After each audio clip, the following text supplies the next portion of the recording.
Oh, there's so much to talk about, and you're such a talented writer. So I'm gonna start with just like the basics. I know this is a very personal story for you. What does your process look like as you start to take an idea into outline and the finished script? What's your process for building that idea? I've done it a lot of different ways. I mean, I think that on one end, a lot of things I'll try on stage, and I already know that the concept gets a laugh and connects with people. On another, it'll be like really getting together with the room and starting just with one character or with one problem, and then seeing where it goes. I think in writing, like when we were writing Ramy, it would be like a bunch of stand up, talk about it in the room a bunch, and then find beats together. And then I would write like really thick outlines. Like I love like long, 12, 15-page outlines, then talk about it with the room. Then it gets drafted and then we kind of edit together.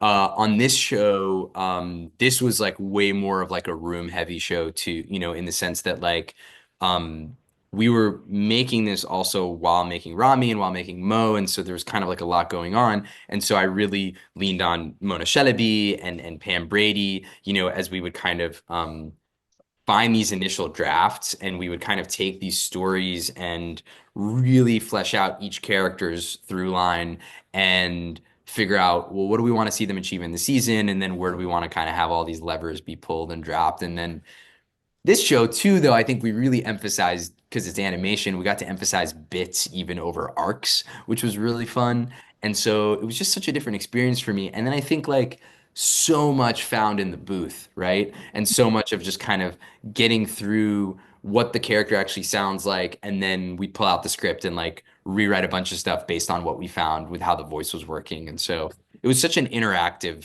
process.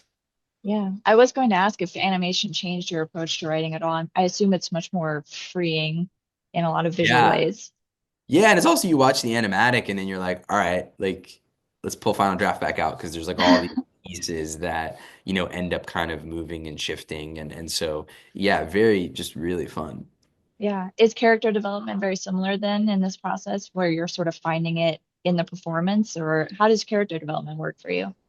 Yeah, I think so. I mean, I think it's like, obviously, especially when kind of working with like heavy themes or things that are political, it's like making sure that the most kind of tense thing is actually a character issue as opposed Mhm. to, anything political that's happening. So we're always starting from that character place. And I think in this show too, particularly, we want, there's an expediency that you are afforded in animation, where you can kind of get to know a character in truly like one moment and one scene. And so I think really figuring out what is everyone's first moment, what is everyone's first line. And I think our pilot has, I think, a bit of a structure where you kind of see everyone in their own solo workplace or at school. You start with them as a family, you see everyone separate, and then you kind of bring everyone back together. And that was different than how I've done, other shows. And that was a cool thing to find here because of just how ensemble it was, and how quick it could be. Like a scene could really be, 40 seconds and you get a lot. Yeah, absolutely. I do love that about these characters too, as you sort of pare them down into what their basic problem is, and then you get to follow them in those journeys. Yeah, Yeah. so good. You kind of mentioned the show is a little bit political.